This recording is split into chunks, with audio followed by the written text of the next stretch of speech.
Hello दोस्तों, welcome back to new video. तो दोस्तों, इंडिया पोस्ट ऑफिस में आप लोगों के लिए जीडीएस क्लास 10th वाले कैंडिडेट्स के लिए फिर से यहाँ पर आउट कर दी गई है नोटिफिकेशन 2026 की।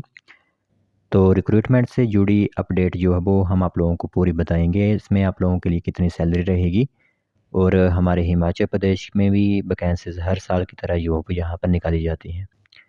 ऑल इंडिया लेवल पर ये वैकेंसी होती है, लेकिन स्टेट वाइज भी यहाँ पर वैकेंसीज आप लोगों की होती है और हिमाचल प्रदेश में ही आप लोगों को जो नौकरी करने का मौका मिलता है।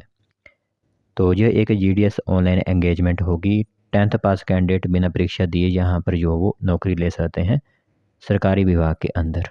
तो चलिए फिर बिना बस जाए कि जो भी इंफॉर्मेशन है आज हमारे पास इस रिक्रूटमेंट से रिलेटेड वो हम आप लोगों को बताते हैं। तो देख सकते हो यहाँ पर रिक्रूटमेंट नोटिस आप लोगों को दिख रहा होगा। तो एंगेजमेंट यहाँ पर ग्रामीण डाक सेवक यहाँ पर रहेंगे, ठीक है। तो आप लोगों के जो मिनिस्ट्री ऑफ कम्युनिकेशन है, डिपार्टमेंट ऑफ पोस्ट की तरफ से ये वैकेंसीज आप लोगों के लिए आउट कर दी गई हैं।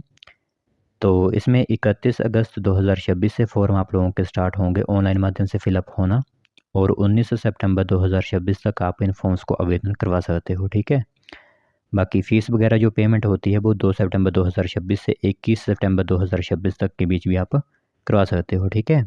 जो वन टाइम रजिस्ट्रेशन होती है उसकी डेट मैंने आप लोगों को यहाँ पर बताई। तो यहाँ पर आप लोगों की जैसे कि वैकेंसीज होती हैं दो टाइप की। एक होती है ब्रांच पोस्ट मास्टर की, जिनको काम को देखना होता है ब्रांच के अंदर, और एक आप लोगों की असिस्टेंट ब्रांच पोस्ट मास्टर की वैकेंसी होती है। तीन कैटेगरीज की वैकेंसीज होती हैं। एक डाक सेवक की भी वैकेंसीज होती है। तो इनका प्रोफाइल जो प्रोफाइल है वो आप देख सकते हो। बाकी 10वीं पास कैंडिडेट इसमें आवेदन कर सकते हैं। डाक सेवक की यहाँ पर वैकेंसी रहती है।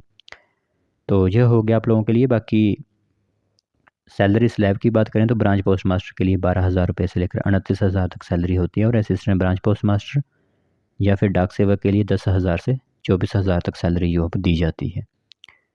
इसमें एज लिमिट 18 से 40 वर्ष का रहता है। रिलैक्सेशन भी दी जाती है SC ST OBC वालों को 3 साल की। तो बाकी यहाँ पर कोई भी आवेदन कर सकता है, जरूर नहीं है कि कहीं से भी हो आप आवेदन यहाँ पर कर सकते हो, ठीक है। बाकी थोड़ी बहुत आप लोगों को कंप्यूटर की नॉलेज ऑफ साइकिलिंग की होनी चाहिए, ठीक है, क्योंकि डाक वगैरह आप लोगों को देनी होती है। तो उसमें आप लोगों को थोड़ी बहुत जो है वो व्हीकल वगैरह चलाना आना चाहिए। तो यह बात होगी। बाकी इसमें सिलेक्शन क्राइटेरिया जैसे कि आप लोगों को पहले से पता ही है कि मेरिट लिस्ट इसमें तैयार की जाती है, जिसमें जितने ज़्यादा आप लोगों के मार्क्स होंगे 10th में, और इनकी जो मेरिट लिस्ट जाती है लगभग 100% ही जाती है। जिनके 10वीं में 100% नंबर होते हैं, तो उन्हीं कैंडिडेट को यहाँ पर लगभग जो अब चयनित किया जाता है, ठीक है। तो क्योंकि फॉर्म जब भी आप देखोगे इनकी मेरिट लिस्ट तैयार होती है तो 100% नंबर की मेरिट जो हो जाती है। कभी कभी होगा ऐसे 98% चलेगी, 99% चलेगी, लेकिन जितनी भी लिस्ट आई होती हैं उनमें 100% ही आप लोगों के यहाँ पर जो नंबर लिए जाते हैं। तो हर बार देखना यह महत्वपूर्ण रहता है कि 100% नंबर वाले कैंडिडेट्स कहाँ से आ जाते हैं, क्योंकि 100% वाला तो स्कूल में एक ही होता था, लेकिन यहाँ पर कहाँ से इतने कैंडिडेट्स आ जाते थे वो देखना महत्वपूर्ण रहता था।